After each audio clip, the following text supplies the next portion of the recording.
सर्वांना सप्रेम जय जिजाऊ. मित्रांनो, आज एक विचित्र परिस्थिती आपल्या देशात निर्माण होताना दिसत आहे. जगाच्या एका कोपऱ्यात युद्ध सुरू आहे आणि त्याची झळ मात्र संपूर्ण भारत देशात सोसावी लागत आहे.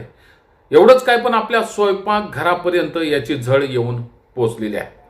मित्रांनो, इराण अमेरिका संघर्षामुळे जगभर इंधनाच्या बाजारामध्ये मोठी अस्थिरता निर्माण झालेली आहे, मोठी पोकळी निर्माण झालेली आहे आणि त्याचा परिणाम आता भारतालाही सोसावा लागत आहे, भोगावा लागत आहे. सिलेंडरच्या दरामध्ये मोठा तुटवडा निर्माण झालेला आहे. साहजिकच गॅसचे दर भरमसाठ वाढलेले आहेत आणि एजन्सीच्या दारासमोर लांब रांगा लागलेल्या सुद्धा पाहायला मिळून येत आहेत. काही ठिकाणी लोक 8-8 तास नव्हे तर सकाळपासून पार संध्याकाळपर्यंत गॅससाठी रांगेत उभे राहिलेले आपल्याला पाहायला दिसून येत आहेत. मित्रांनो, शहरातील लाखो कुटुंब पूर्णपणे तुम्हाला सांगतो गॅसवरती अवलंबून आहेत आणि दुसरीकडे हॉटेल व्यवसाय सुद्धा प्रचंड अडचणीत सापडलेला आहे.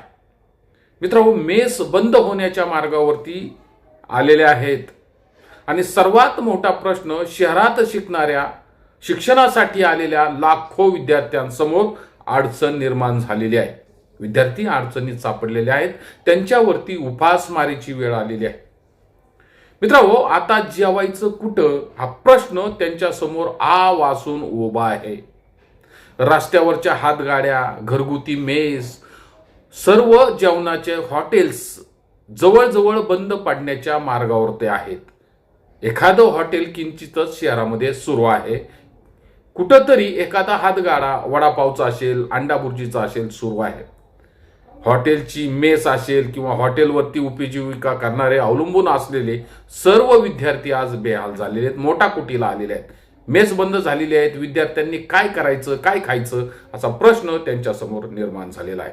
मित्रांनो, या सगळ्या परिस्थितीवरती काही लोक विनोदाने म्हणत आहेत की गॅस नाही तर चुली पेटवा. काय? गॅस नाही तर चुली पेटवा.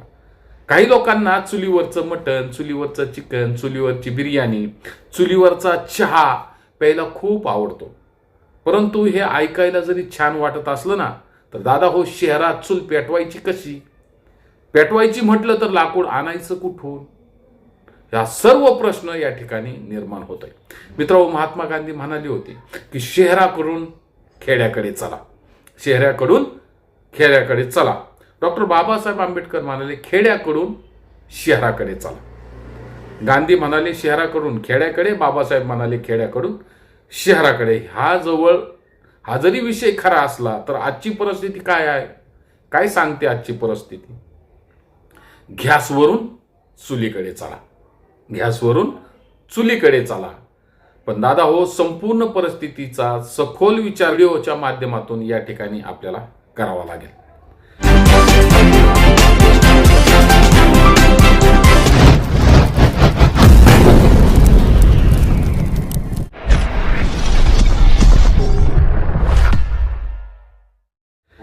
नमस्कार, मी अविनाश मोहिते आणि आपण पाहत आहात Avinash Mohite official Facebook page, तसेच Avinash Mohite official YouTube channel. मित्रांनो, या फेसबुक पेजवरती, या यूट्यूब चॅनलवरती तुम्ही जर पहिल्यांदाच आलेला असाल तर आपल्या फेसबुक पेजला फॉलो करा आणि यूट्यूब चॅनलला सबस्क्राईब केलं नसेल तर पहिल्यांदा सबस्क्राईब करून घ्या, अशी सुद्धा विनंती या व्हिडिओच्या सुरुवातीलाच आपणा सर्वांना करतो. मित्रांनो, वास्तववादी भूमिका आज आपल्याला समजून घेण्याची वेळ आलेली आहे, समजून घ्यावीच लागेल. गॅसचा तुटवडा का निर्माण झालेला आहे? आज गॅसचा तुटवडा हा फक्त स्वयंपाकाचा प्रश्न नाही, विषय नाही, तर तो सामान्य माणसाच्या जागण्या मारण्याचा प्रश्न बनत चाललेला आहे. म्हणून हा विषय गंभीरतेने आपल्याला घ्यावा लागेल, त्याकडे पाहावं लागेल. शहरातील लाखो कुटुंब पूर्णपणाने गॅसवरती अवलंबून आहेत. पूर्वी गावात चूल असायची, घराच्या मागं लाकूड असायचं, पण आज ती परिस्थिती राहिलेली आहे का? शहरामध्ये ना चूल आहे ना लाकूड आहे. फक्त गॅसवरतीच सारं कुटुंब अवलंबून असतं हे आपल्याला माहिती आहे. आणि म्हणूनच आज अनेक ठिकाणी गॅस एजन्सी समोर लांब रांगा लागलेल्या आपल्याला पाहायला मिळून येतात. लोक कित्येक तास ताटकळत गॅससाठी रांगेमध्ये उभे आहेत.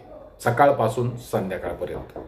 मित्रांनो, गॅसचा प्रचंड तुटवडा निर्माण झाल्यामुळं लोकांमध्ये भीतीचं वातावरण निर्माण झालेलं आहे. गॅसच नाही तर स्वयंपाक कसा करायचा, स्वयंपाकच नाही तर मग उपाशी राहायचं का, हा भयंकर प्रश्न आता निर्माण झालेला आहे. सामान्य माणूस आधीच महागाईने त्रस्त आहे, तो बेहाल झालेला आहे, तो फार मोठा कुटीला आलेला आहे, काकुळतीला आलेला आहे. भाजीपाला महाग झालेला आहे, डाळी महाग झालेल्या आहे, दूध महाग झालेलं आहे, तेल महाग झालेलं आहे. आता गॅसही प्रचंड प्रमाणात अचानकच वाढलेला आहे. ज्यांचं हातावरचं पोट आहे, ते दिवसाला काम करतात तवा खातात, अशी जी लोक आहेत त्यांनी करायचं कसं, त्यांनी जगायचं कसं, हा प्रश्न आज या ठिकाणी निर्माण झालेला आहे. मित्रांनो, शहरात शिकण्यासाठी जे खेडेगावातून मुलं आलेली आहेत, जे लाखो विद्यार्थी आलेले आहेत, त्यांच्या घरची परिस्थिती काही लय मोठी चांगली नसते, तर ती साधी सरळ गरीब घरातली काही मुलं असतात, जी मेसवरती अवलंबून असतात, जे छोट्या हॉटेलमध्ये जाऊन जेवण करतात, वडापाव खातात, अंडा बुर्जी खातात. त्या लोकांनी कसं करायचं? गॅसच्या तुटवड्यामुळं संपूर्ण हॉटेल बंद झालेली आहेत, बंद पडण्याच्या मार्गावर आलेली आहेत, मेस बंद झालेली आहेत. मग विद्यार्थ्यांनी खायचं काय? पोटाची फळगी भरण्यासाठी काहीतरी करावं लागेल, काहीतरी खावं लागेल. असंख्य विद्यार्थी असं म्हणतात की आम्ही अभ्यास करण्यासाठी शहरात आलो खरं, शाळा शिकण्यासाठी, पण अशी परिस्थिती निर्माण होईल असं कधी वाटलं नव्हतं. मित्रांनो, कठीण काळ आहे, मार्ग काढावाच लागेल. हॉटेल व्यावसायिकांची परिस्थिती फार गंभीर बनलेली आहे, कारण हॉटेलमध्ये दररोज 10-12 मोठे व्यावसायिक सिलेंडर लागतात. पण आता सिलेंडरच मिळाला नाही तर मग स्वयंपाक कसा करायचा, स्वयंपाक झाला नाही तर हॉटेल कसं चालवायचं, हा सुद्धा या ठिकाणी चिंतनाचा विषय आहे. याचा परिणाम हजारो कामगारांवरती होतो, कारण हॉटेलमध्ये काम करणारे हजारो वेटर आहेत, कुक आहेत, क्लीनर आहेत, अशा बऱ्याच गोष्टी आहेत की त्यांचा रोजगार आज धोक्यात आलेला आहे. मित्रांनो, काही लोक विनोदाने म्हणतात, काही लोक विनोदाने म्हणत जरी असले की गॅस नाही घरात आणि चूल आली दारात. हे खरं वास्तव आहे, ते समजून घ्या. गॅस नाही घरात म्हणून चूल आलेली आहे दारात. पण शहरात चूल पेटवायची म्हटलं तर लाकूड आणायचं कुठून, हा प्रश्न या ठिकाणी निर्माण होतोय. आज शहरात लाकूड मिळणं सोपं राहिलेलं नाही.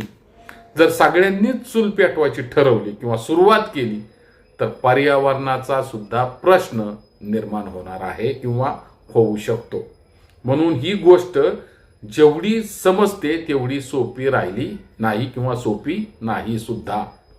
मित्रांनो, सरकार मात्र लोकांना आश्वासनांची खैरात देते, खैरात करते, काही घाबरू नका, सगळं नियंत्रणात आहे.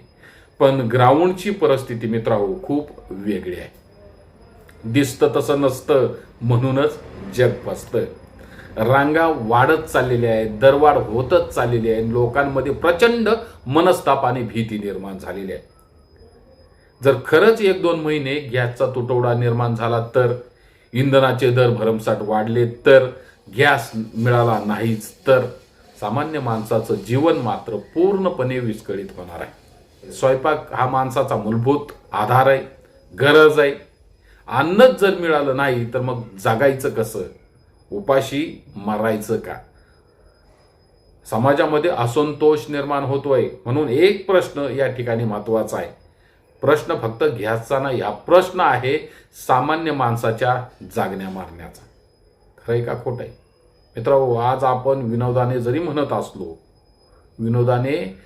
म्हणत असलो की चला चुली पेटवा, पण खरोखर अशी वेळ आलीच तर याचा कधी विचार केलाय का? की गॅसच मिळाला नाही तर, इंधनाचे दर भरमसाठ वाढलेच तर, महागाई आणखीन वाढलीच तर, तेल, तूप, मीठ सगळ्या गोष्टी भाजीपाल्या वाढल्या तर पूर्ण जीवन विस्कळीत होणार आहे. ज्यांचं हातावरचं पोट आहे त्या लोकांचं तर मग जगणं मरणंच मुश्किल होऊन जाईल. जेवायचं कुठं हा प्रश्न विद्यार्थ्यांसमोर तर मग त्यांचा जीव घेणा प्रश्न असेल. शहरातील कुटुंबांनी स्वयंपाक करायचा कसा हा प्रश्न निर्माण होईल. म्हणून या परिस्थितीकडे विनोदाने नाही गंभीरतेने पाहण्याची गरज आहे. मित्रांनो, या विषयावरती तुमचं मत काय आहे कमेंट बॉक्समध्ये व्यक्त व्हायला विसरू नका. दादा हो, अशाच पद्धतीचे जर सामाजिक राजकीय विश्लेषण पाहण्यासाठी तुम्हाला जर आवडत असेल तर अविनाश मोहिते ऑफिशियल या चॅनलला सुद्धा सबस्क्राईब करायला विसरू नका, एवढी विनंती या व्हिडिओच्या सरते शेवटी आपणा सर्वांना करतो आणि आपली रजा घेतो, थांबतो. धन्यवाद. जय जिजाऊ, जय शिवराय, जय संविधान, जय भारत मित्रांनो.